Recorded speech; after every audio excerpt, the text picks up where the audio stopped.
కూర్చోబెడతాం. Right అండి, right right Ramurthy గారు.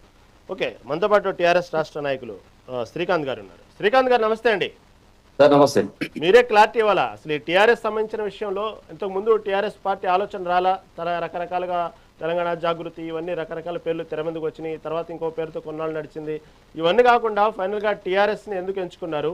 ఇప్పుడు టీఆర్ఎస్ని కాదని ఎన్నికల కమిషను, ఇటు పక్క హైకోర్టులో సుప్రీంకోర్టులో దీనికి సంబంధించినటువంటి అనేక వార్తలు వస్తున్న నేపథ్యంలో గట్టిగా ఎందుకు పోరాడుతున్నారు? టీఆర్ఎస్ ఉంటేనే పార్టీ ఉనికి ఉండిద్దని అనుకుంటున్నారా, లేకపోతే ప్రజా సమస్యల మీద నిరంతరం పోరాడుతూ ముందుకెళ్లే దానికంటే కూడా ఎక్కువగా టీఆర్ఎస్ టైటిల్ మీద ఎందుకు నమ్ముకున్నారు, ఈ పార్టీ పేరు మీద అంటే ఏమంటారు?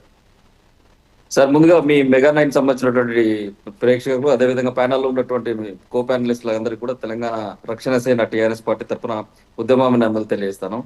ముందుగా రామూర్తి అన్న ఇన్సేపు మాట్లాడుతూ, సరే పార్టీ పెట్టినప్పుడు వ్యక్తిగతమైనటువంటి అంశాలు రాకుండా ఏదైనా ఒక కాస్ట్ బేస్డ్ లో పెడితే బాగుండేది పార్టీ అన్నారు. అయితే ఒక 20 సంవత్సరాలు సుదీర్ఘంగా ఇలా మేము బీఆర్ఎస్ పార్టీతో పనిచేసినాం.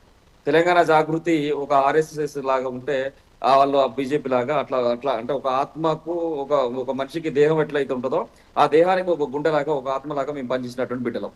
మేమేమంటున్నాం, ఒక 20 సంవత్సరాల అనుబంధం మాకున్నటువంటి మాకున్న తర్వాత ఈ రోజు మా పరిస్థితి ఏంటిది? 20 సంవత్సరాల తర్వాత మొత్తం మా పైన జాగృతి సంబంధించిన నాయకుల పైన ఏ రోజు కూడా వివక్షత చూపెట్టేది తప్పితే ఒక్కరోజు కూడా మేము వాళ్ళకు అనుకూలంగా పనిచేసినప్పుడు, బతుకమ్మ తీసుకొచ్చి తెలంగాణ సంస్కృతిని విశ్వపీఠం పైన పెట్టినప్పుడు, బీఆర్ఎస్ పార్టీకి వెన్నుముకగా పనిచేసినప్పుడు మమ్మల్ని కేవలం వాడుకునేటువంటి ప్రయత్నం చేసిన తప్పితే జాగృతి సంబంధించినటువంటి వ్యక్తులకు కానీ, ఇందులో పనిచేసినటువంటి ఎట్లాంటి వ్యక్తులకు కానీ ఎట్లాంటి పదవులు కానీ ముడియలే. అయితే మేము ఈ 10 సంవత్సరాల పరిపాలనలో ఆమె కేవలం ఎంపీగా పనిచేసినప్పుడు ఈ విభజన హామీల పట్ల, రాష్ట్ర విభజన హామీల పట్ల ఒక ఉత్తమ పార్లమెంటరీగా తను పనిచేశారు. ఈ రాష్ట్రంలో జరిగేటువంటి చట్టాల రూపకల్పనలో కానీ, ఇక్కడ కానీ ఒక పాలసీ నిర్ణయాల్లో